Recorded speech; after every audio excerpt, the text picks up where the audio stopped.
রমজান আসতেছে, আল্লাহর কাছে দোয়া করি, ওরে মালিক আমি যেন একটা রোজাও ভাঙ্গি না, আর তারাবির নামাজ যেন সারি না। তারাবি কয় রাকাত পড়ার নিয়ত করলেন? জোরে বলেন।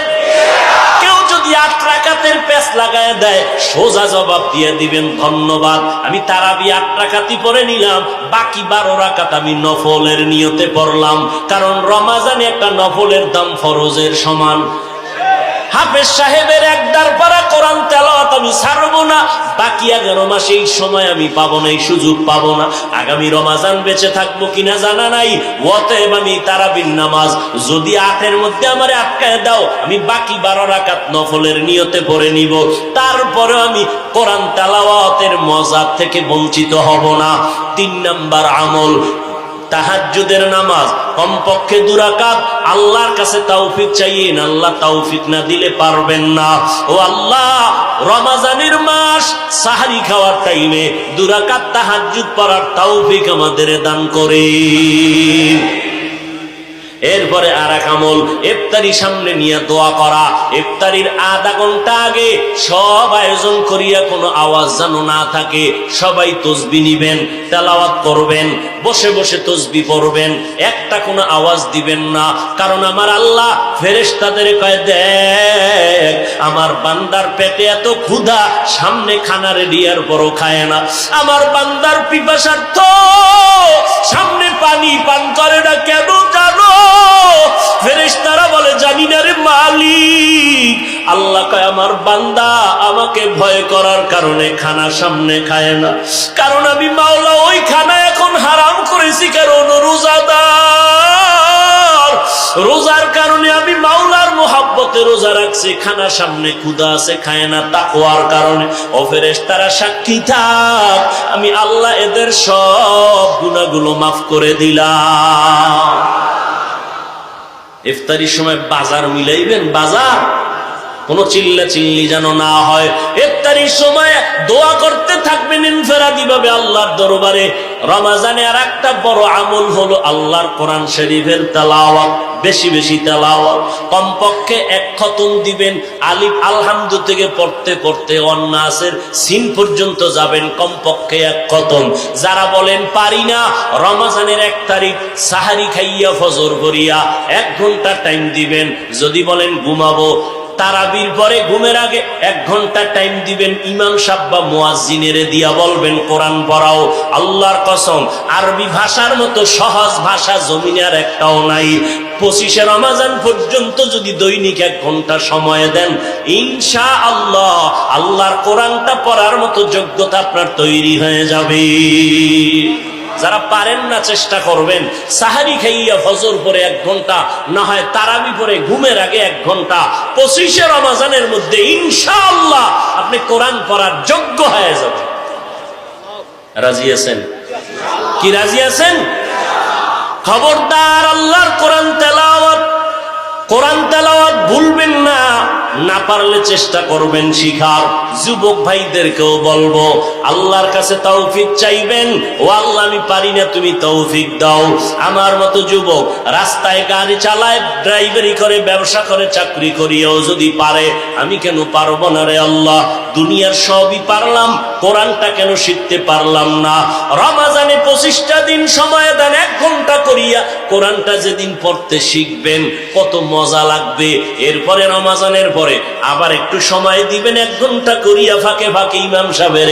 এইবার চলিয়া দ্রুত যখন পড়া শিখবেন, এরপরে গিয়ে একবার অর্থ দেখবেন। অর্থ যখন পড়া শিখবেন, এর আগে তো অর্থ দেখে কোনো লাভ নাই। কিন্তু ভেজালে ভরা এই জমিন, একদল টুপিওয়ালারা ফতুয়া দিয়ে এই প্যাচ লাগাইয়া দিয়ে রাখছে।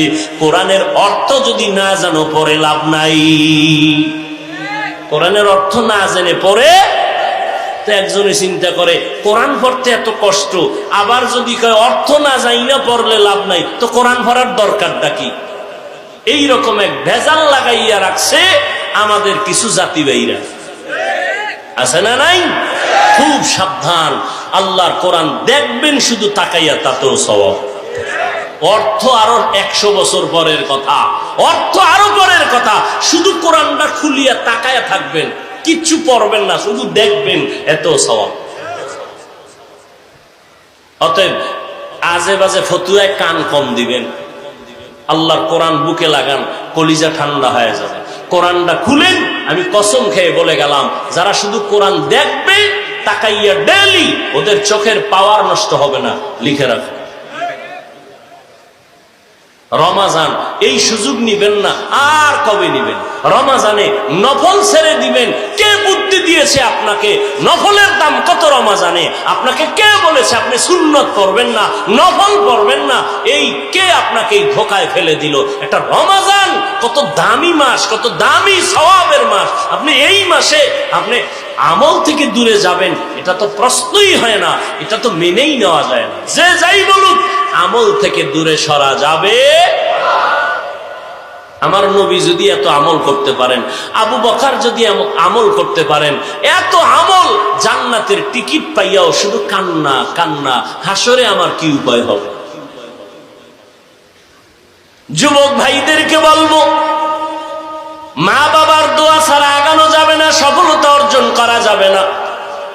মুরব্বীদের সাথে বেয়াদবি করলে কপাল পড়ে যাবে। উলামায়ে আহলে হকের পরামর্শ নিয়ে চলবেন।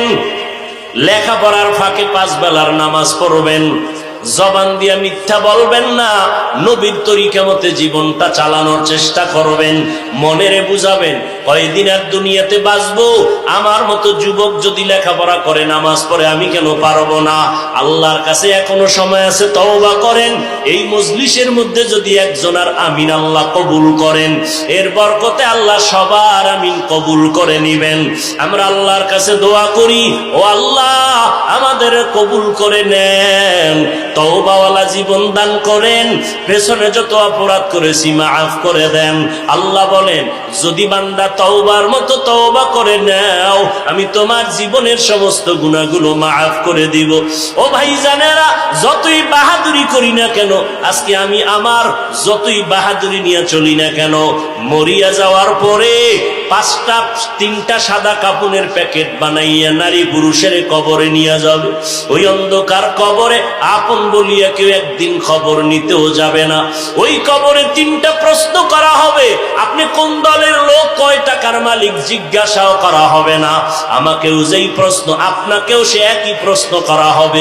রবের পরিচয় দাও, ধর্মের পরিচয় দাও, রহমাতুল লিল আলামিনের পরিচয় দাও।